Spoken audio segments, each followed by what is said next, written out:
Okay, so in the previous video, we learned two basic criteria for an estimator. One is the unbiasedness, and the other is efficiency.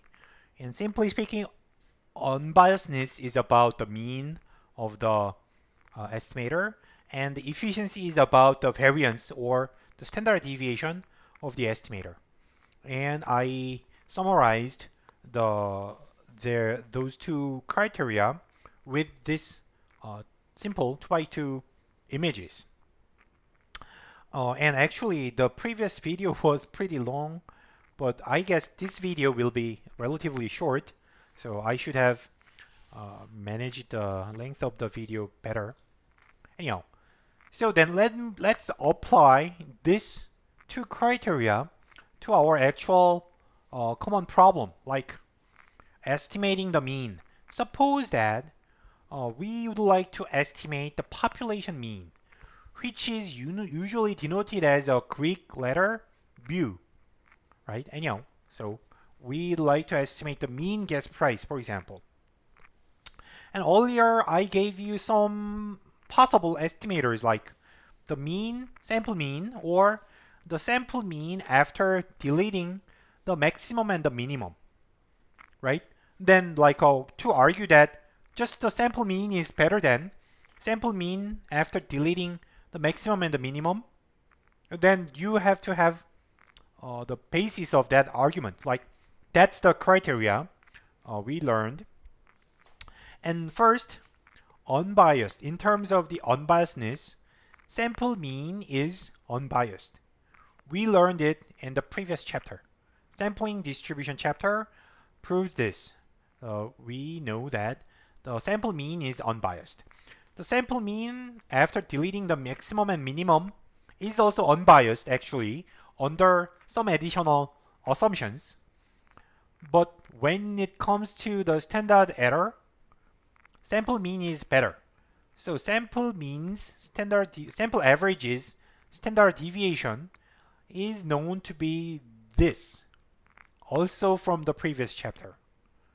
And the sample standard deviation of the sample average after deleting the mean and maximum is much more complicated to calculate, but mathematically we know that this is the minimum possible standard error under some additional assumptions. Anyhow, I'm not going to introduce the mathematical theorem here, but the result is clear. The sample mean is the best estimator.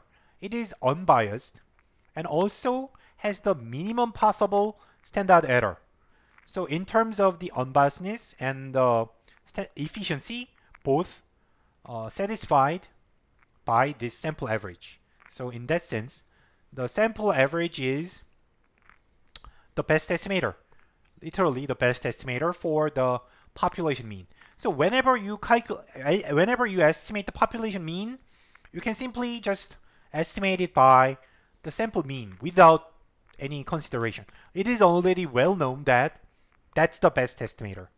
And more formally, in statistics, we call this minimum variance unbiased estimator. So minimum variance means most efficient estimator, and unbiased, you know what it is. So this means this is the sample average is the best in this sense. In this sense, the best. So in other words, there is no other unbiased estimator having smaller standard error, right? So there is no, like, that's the end of the argument. Like that's it. That's it. The best estimator is already available. And now suppose that you estimate the population variance, which is another common and important parameter. And usually the population variance is denoted as sigma squared, where sigma stands for the standard deviation. And in chapter 4, when we learned the variance, we learned two estimators, population variance formula and sample variance formula. Their difference was the denominator. At that time, I introduced an additional formula where the denominator is n-1, and I said I cannot explain why we are using n-1 at that point, because we needed those two criteria, the unbiasedness criteria, to see why we have to do this. The answer is like this. Now we check the unbiasedness. So these are two competing estimators for the same parameter. So the same parameter of the population variance. And then the first criterion, we need to check is their bias, whether they are biased or not. And after some complicated algebra, we know that the population variance formula has the mean of not just sigma squared, but something is multiplied. So its mean is smaller than, expected value is smaller than the true variance. So it is underestimating the true variance. That is why we adjust the estimator by using n-1 in the denominator. So when you use n-1 in the denominator instead of n, then the expected value exactly equals the true parameter we want to estimate, which is the unbiasedness criteria. So this is why the sample variance formula is used as an estimator for the variance.